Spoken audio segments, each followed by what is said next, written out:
오늘은 그 방언이라는 주제를 다루고자 합니다. 방언은 논란이 많은 주제죠. 교단, 교파별로 인정하기도 하고 부정하기도 합니다. 성경적 논의가 많이 있지만은 서로 주장하는 성경 구절의 해석이 다 달라요. 방언 기도를 이해하려면은 영혼의 활동 이해가 우선입니다. 우리의 영혼은 마인드와 하트로 구성되어 있잖아요. 마인드는 지성, 오성, 이성, 하트는 의지로 구성되어 있는데 이 마인드의 지성은 IQ, 암, 지식 이런 걸 얘기한다면은 오성은 선악을 인식하고 판단하는 거, 이성은 분별, 그건 how 어떻게 할 것인가 그런 것들이죠. 이 하트의 의지는 오성이 판단한 것을 선택하고 또 오성의 명령에 따라 길을 기우기도 하고 오성의 판단을 받아들입니다. 그러니까 의지는 독자적으로 판단할 수 없잖아요. 그렇지만은 행동 주체예요. 그 부분이 굉장히 중요한 부분인 거예요. 행동 주체라는 거. 그리고 그 영혼의 그 하이 개념으로 마인드에는 그 상상과 환상과 감각적 기억이 있습니다. 의지로는 감정이 있는 거고. 근데 제가 여러분에게 그 이 영혼 부분을 매 강의 때마다 다루는 이유가 있어요. 영적 세계는 영혼과 연결되어 있기 때문에 필수입니다. 침묵 기도도 방언도 모두 영혼에서 이루어지는 거예요. 그러니까 영혼 부분을 이해하지 못하면은 영적 세계의 설명을 이해할 수가 없어요. 우리가 영적 세계를 사는 사람이잖아요.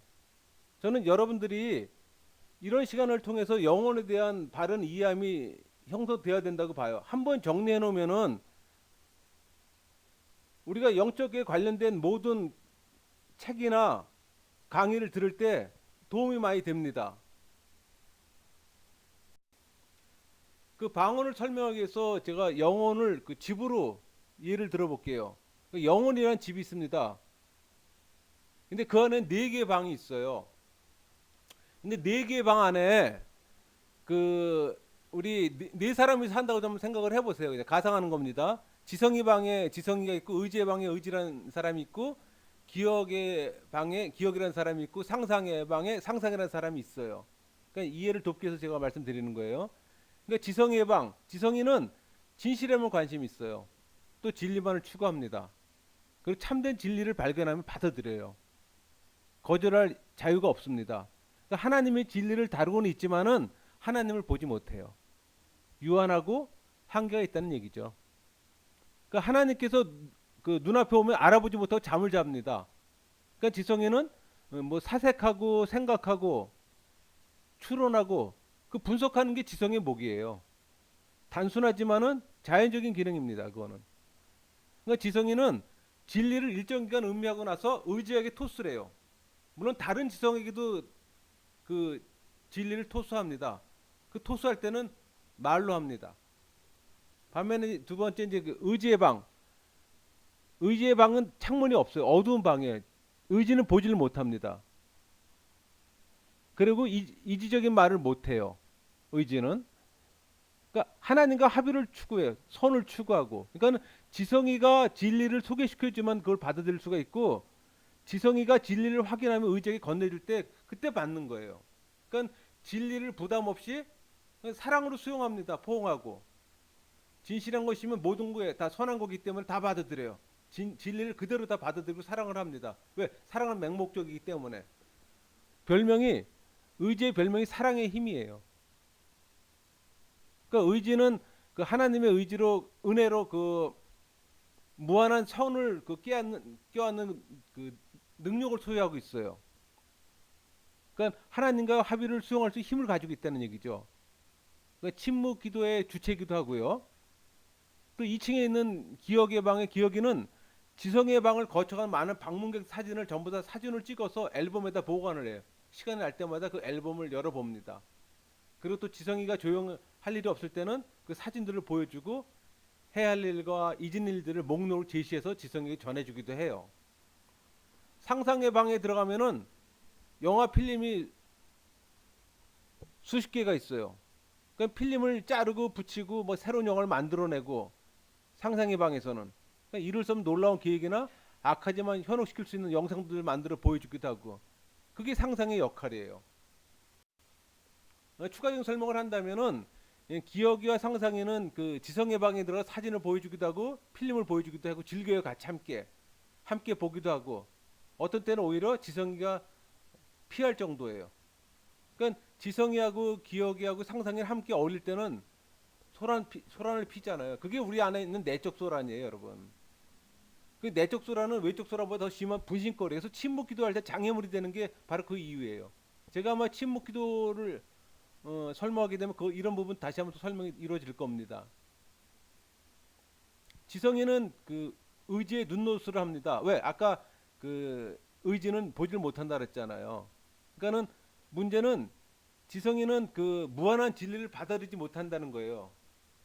그러나 의지는 무한대요, 그게.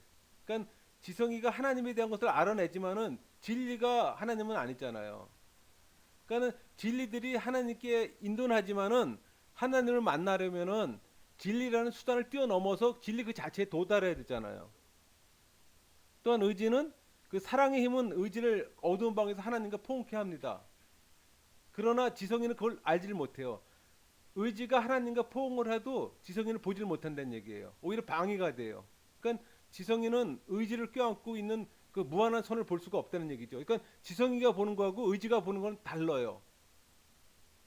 그러니까 하나님보다 못한 진리들을 지성이가 많이 갖고 옵니다. 그래서 의지를 도와주려고 전해줘요. 그러나 의지는 이 무한한 선과 합이라고 있기 때문에 지성이가 갖다 주는 그 진리를 수용은 하지만은 이런 진리들이 항상 흥미를 느끼는 건 아니에요. 그리고 또 지성이는 그 발성기관을 사용해서 이적인 말로 하나님께 표현하고 기도도 합니다. 물론 이때 의지도 함께 동반해요. 왜? 지성에게 기도를 가르쳐 준 건 의지이기 때문에요. 자, 우리 그 로마서 5장 5절 말씀 볼까요? 우리에게 주신 성령으로 말미암아 하나님의 사랑이 우리 마음에 부은 바 됨이니 무슨 얘기인가 하니 성령의 내주하심을 얘기하는 거예요. 성령님이 말씀을 통해서 우리 의지를 타시했을 때 그 중생이고 회심으로 우리에게 그 성령 생활이 이루어진다 그랬잖아요.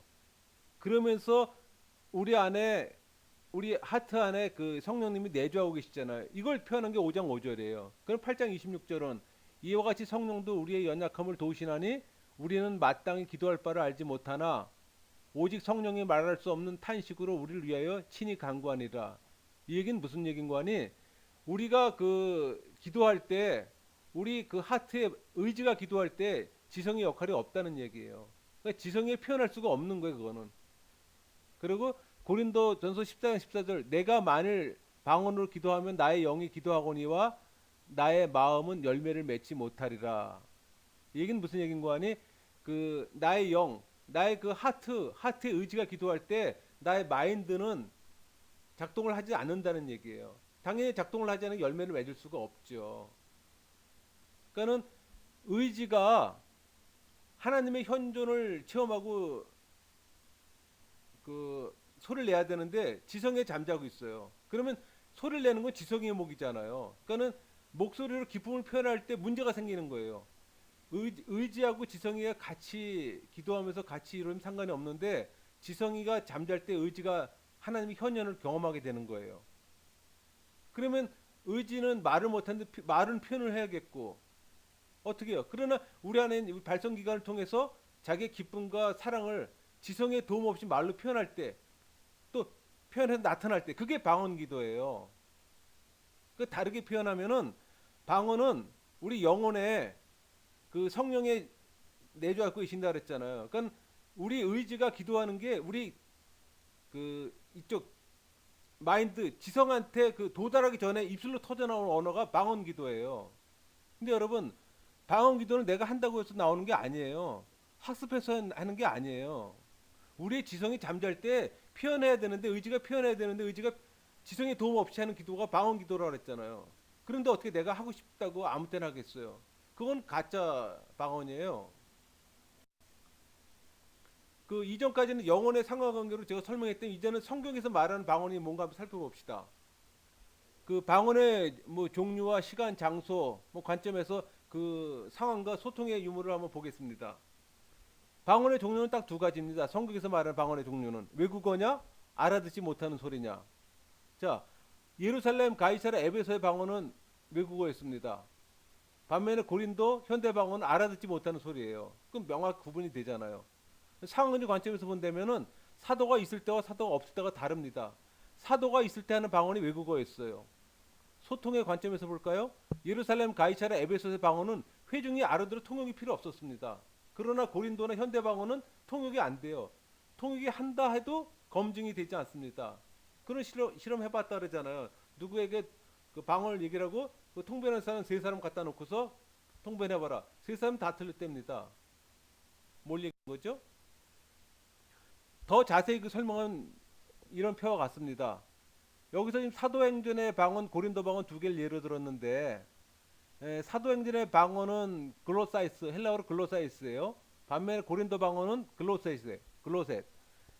어, 방언을 얘기하는 사람들이 거의 다 고린도 방언을 얘기를 합니다. 왜? 사도행전의 방언은 15개 나라 언어를 했다는 건 모든 사람들이 인정하는 부분인데 이 많은 분쟁이 고린도 교회 방언으로 분쟁이 일어나요.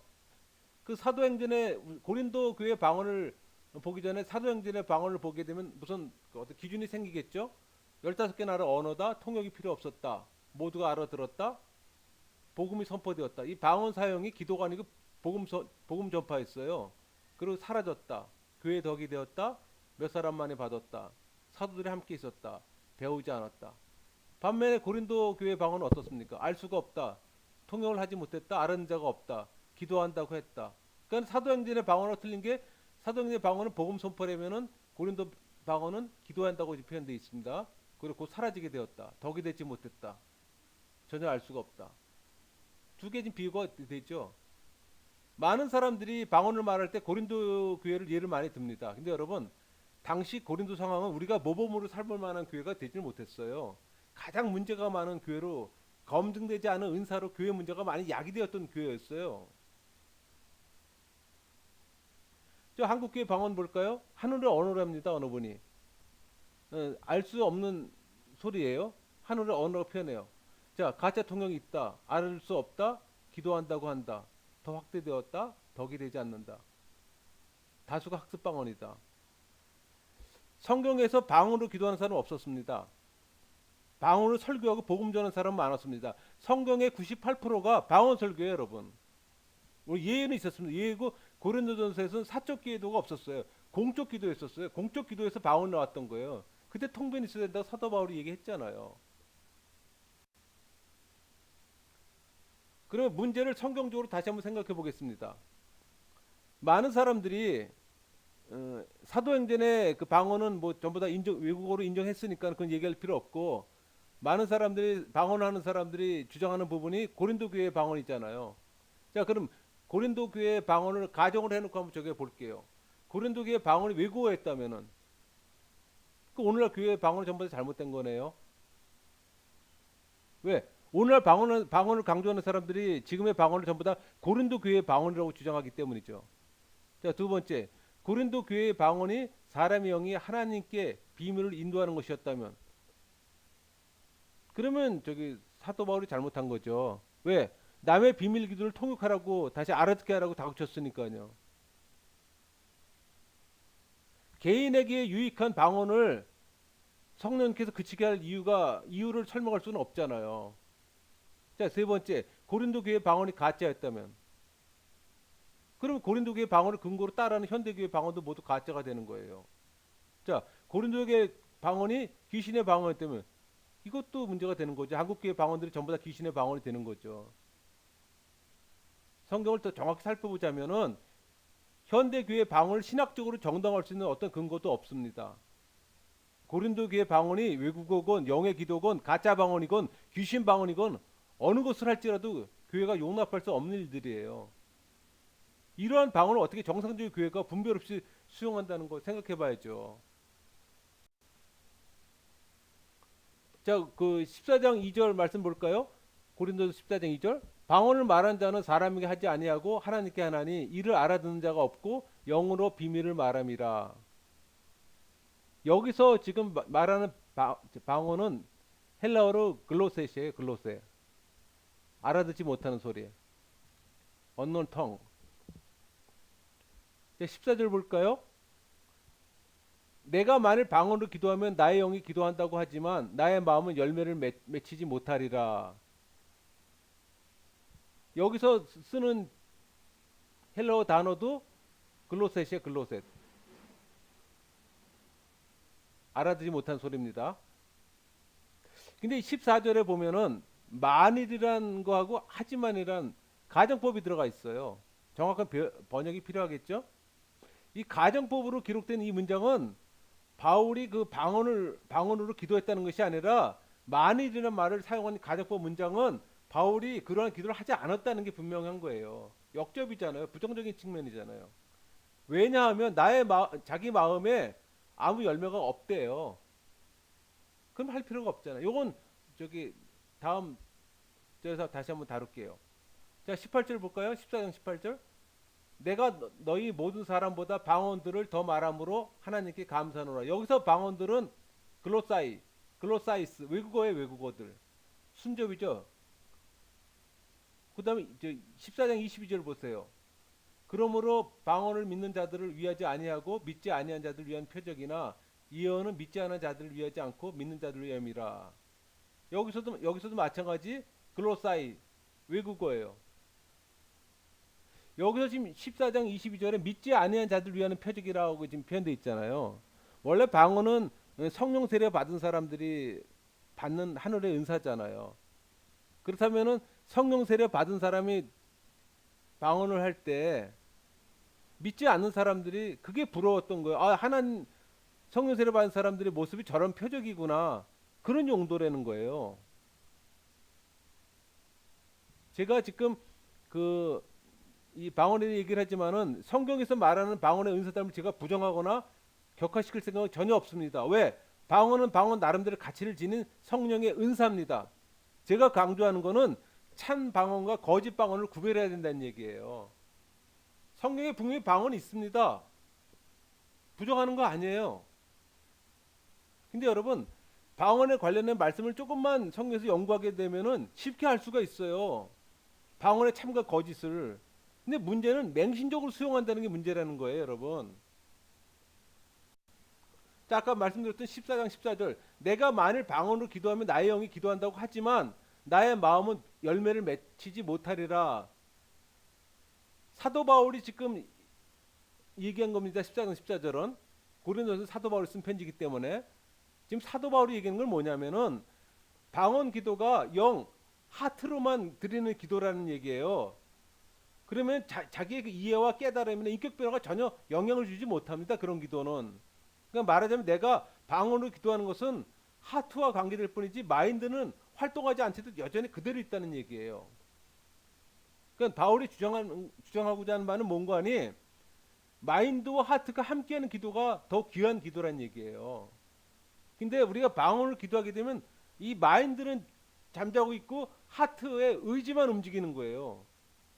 하트가 의지로만 움직이게 되면은 그 기도 자체가 우리 인격 변화에 아무 영향을 주지 못한다는 얘기예요. 어떤 이해함이나 깨달음을 주지 못한다는 얘기예요. 그런 거 왜 하냐는 얘기예요.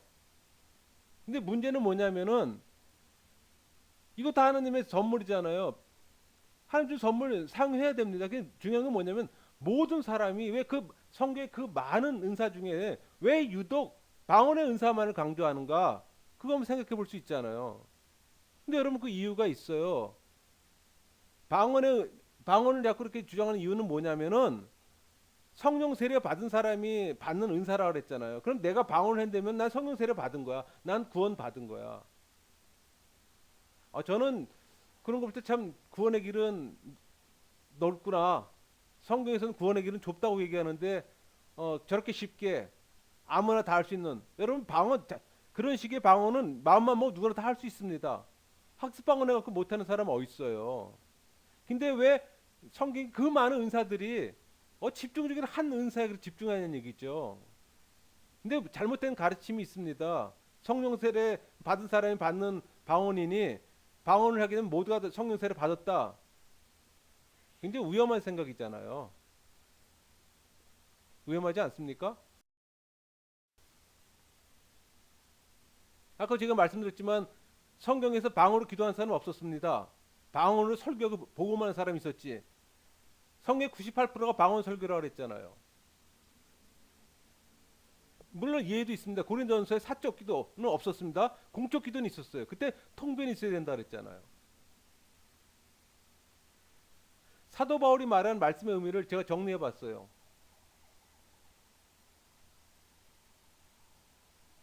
신령한 것을 사모하라. 예언하기를 사모하라.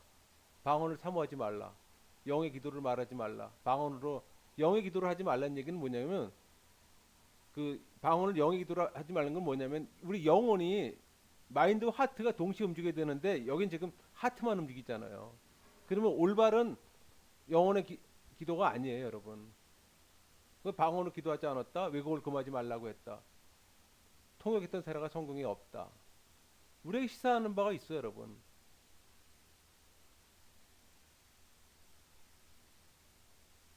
방언은 아까 제가 말씀드린 성령 세례 받은 사람이 받는 은사입니다. 물론 성령 세례 받았다고 확정하고 싶어서 방언을 고집하는 사람도 있어요. 어리석은 거죠. 받지 않은 성령 세례를 받았다가 오해했다가 심판의 날에 심판받으면 어떡합니까? 바른 믿음이 중요하잖아요. 방언만이 구원은 아닙니다. 그걸 바로 인지해야 되는 거예요. 구원은 여러분 성령의 말씀을 통해서 우리의 의지를 타치할 때 중생하고 회심한 사람이 구원을 받는다 그랬잖아요. 그건 올바른 구원을 받아야죠. 성령 세례는 말씀을 통해 받는 게 아닙니다. 말씀 없이 성령 세례 받는다 아니에요. 성령 세례는 말씀을 통해서 받는 거예요. 잘못 알고 있으면 곤쳐야죠.